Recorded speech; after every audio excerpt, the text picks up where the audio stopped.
Hello there, very good afternoon and welcome to Lunchtime News on TV1 for the news first where the people come first. I'm Martin Satyanesan. Let's start off with a look at your headlines for this afternoon. Blasts at Gaza hospital kills more than 500, including doctors, patients and children. Hamas blames Israeli airstrikes for hospital attack. Israel denies involved, blames Gaza-based militant group Islamic Jihad. Sri Lankan President and Pakistani Prime Minister to issue a joint statement on Israeli-Palestinian conflict. Public consultation on increasing the electricity tariffs today. Parliamentary elections bill taken up for debate. Heavy showery conditions expected to continue. Unbeaten New Zealand takes on Afghanistan at the ICC Cricket World Cup 2023 game today. Now the stories in detail. Hundreds of Palestinians were killed in an explosion at a Gaza City hospital yesterday.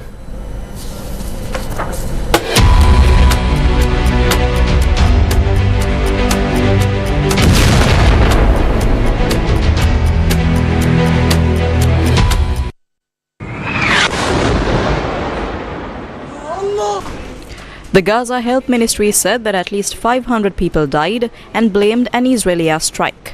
The Israeli ministry, however, said that the hospital had been hit in an attempted missile strike by the Gaza-based militant group Islamic Jihad.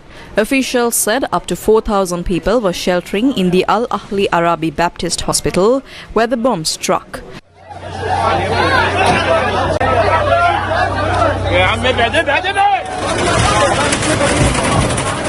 Palestinian Authority President Abbas called it an act of genocide and declared 3 days of mourning. Over 3,000 Palestinians have been killed in the Gaza Strip in 10 days since Hamas gunmen attacked Israeli settlements on the 7th of October, killing over 1,400 Israelis. In the aftermath of the tragedy, protests broke out immediately across the Middle East.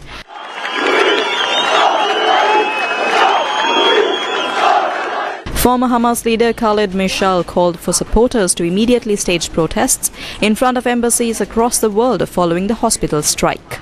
The carnage came just hours before US President Joe Biden's visit to Israel to discuss humanitarian issues with Israeli Prime Minister Benjamin Netanyahu. President Joe Biden is due to arrive in Israel later today to express his solidarity and to discuss war plans with its leaders. But his planned visit to Jordan to meet Arab leaders was cancelled amid outrage over the deaths in Gaza.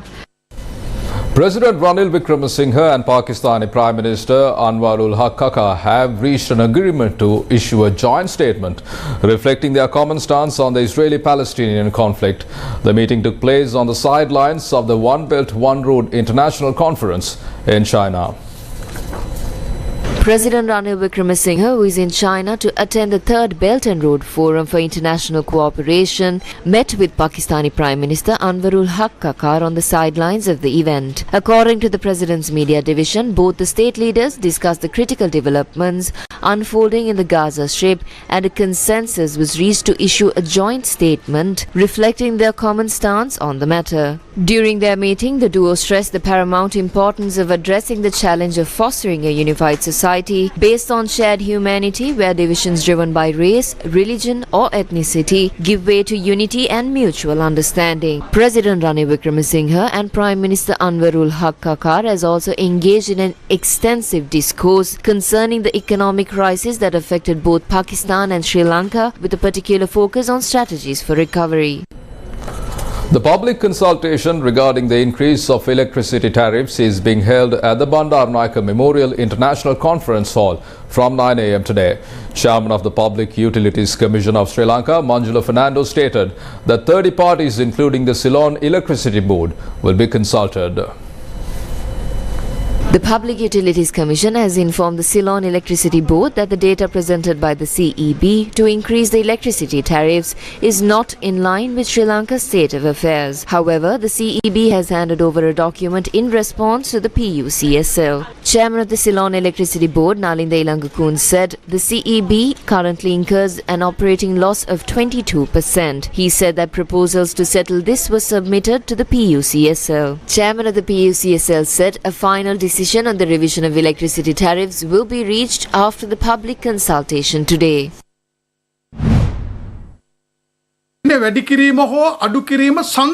The next electricity tariff revision is due in January 2024. The PUCSL has a right to revise the electricity tariffs based on the national policy. The policy framework should be taken care of by the cabinet or the government. According to the national policy, the next revision is in 2024. There cannot be any revisions until then. Despite this, the acting general manager of the CEB on the 26th of September has presented a recommendation requesting a 22% increase in the electricity tariff covering 5 factors. 65 billion rupees of electricity bills have not been paid yet, 65% of which are owed by the high-profile individuals with connections to ministers. The PUCSL does not have any right to revise the electricity tariffs. If you cannot write a letter on this matter, you can conduct a public consultation. But after this, there will not be any agreement to increase the tariffs. The tariffs can be increased only biannually based on the Electricity Act and the national policy, with the next revision in January.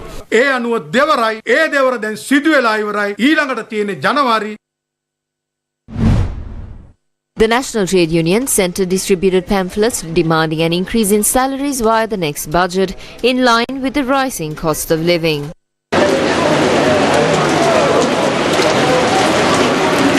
The state sector employees are facing multiple difficulties since there was no increase in salaries, not issuance of allowances for years. However, the prices of goods have increased by 300 to 500%. Also, the electricity tariffs and fuel prices have increased. With all these issues, the state sector employees have been left helpless. The women's wing of the Jatika Jana Balavegaya held an event in Moratua yesterday. If you believe that things will get back to normal next year, just like Ranil Wickremesinghe says, that is not the reality. 90% of the government's income comes through taxes. The IMF says that during this year, 15% of government's income will drop if the expected tax income is not collected. That is a drop in about 500 million rupees of taxes. That is the situation now. The 2024 appropriation bill has been tabled in Parliament, and based on that, the government expenses have increased by 12%. The government is planning on recovering this through taxes. So in comparison to 2023, tax income should be increased by 32% in 2024. This is not the end. It is the beginning of Ranil Wickremesinghe's term. If we do not send Ranil home, we cannot think about making ends meet, because we have already done everything possible in our household to survive all this time. We need to make sure that the alarming issues, including changing our education system, health system, legal system and strengthening economy is priority. We need to increase our contributions to these sectors. We must also provide leadership and participate in decision making. The 52% of this population, that is the women in our country, must take this step, or we will not be able to change our country.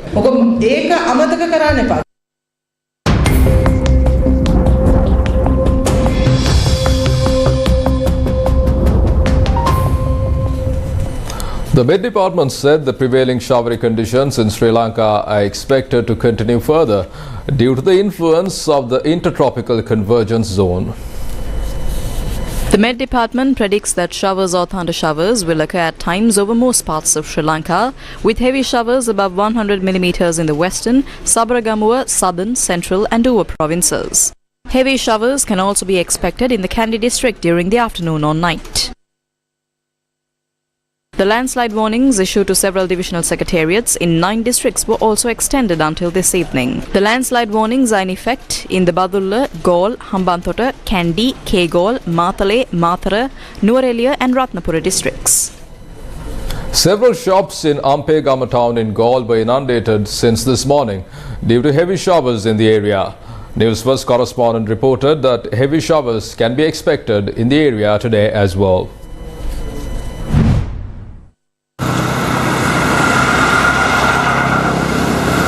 Three sluice gates of the Polgola Dam were opened due to heavy showers near the upper catchment area of the Mahabali River last night.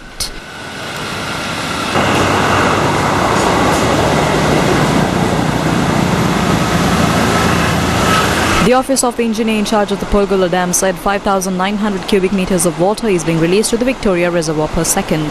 The office warned people using the Mahabali River to be vigilant. Meanwhile, heavy showers were experienced in Mirissa, Talaramba, Kumburugamuwa, Tihegoda, Hakmana and Dikwella in the Mathura district since this morning.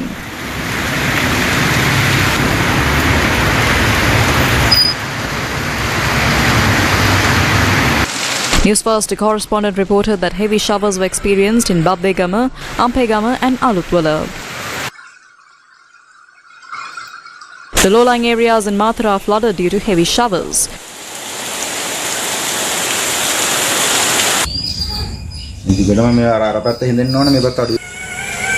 Around 20 houses in Thanalamba Ambalantota in the Hambantota district have been inundated. Day 37 of the second leg of the LOLC Divi Savya program got underway today. Today's program was held centering schools in the Monoragala district.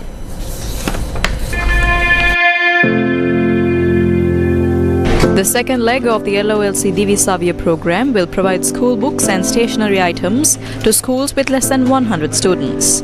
This worthy initiative is a collaboration between the LOLC group and the Ministry of Education.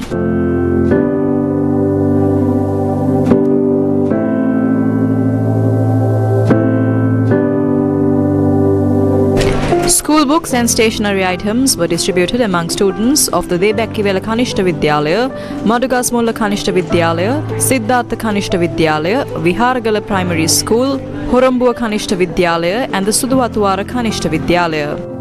The school books and stationery items were distributed at the Zonal Education Office in Monoragala.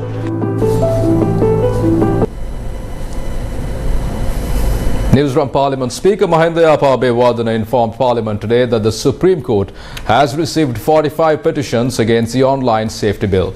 Meanwhile, a heated situation arose in Parliament today regarding the Parliamentary Elections Bill. More details of the stories will be available in our social media platform and www.newsfirst.lk website.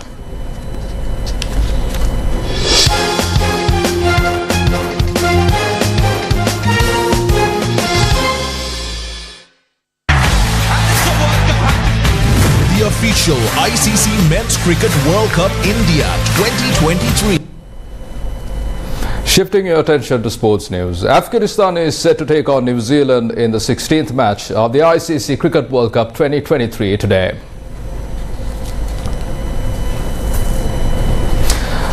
From that, we bring to a close this edition of Lunchtime News on TV1. For details of the stories and much more, simply log on to our website www.newsfirst.lk. For the News First, where the people come first, I'm Martin Satyanesan. You take care and good day.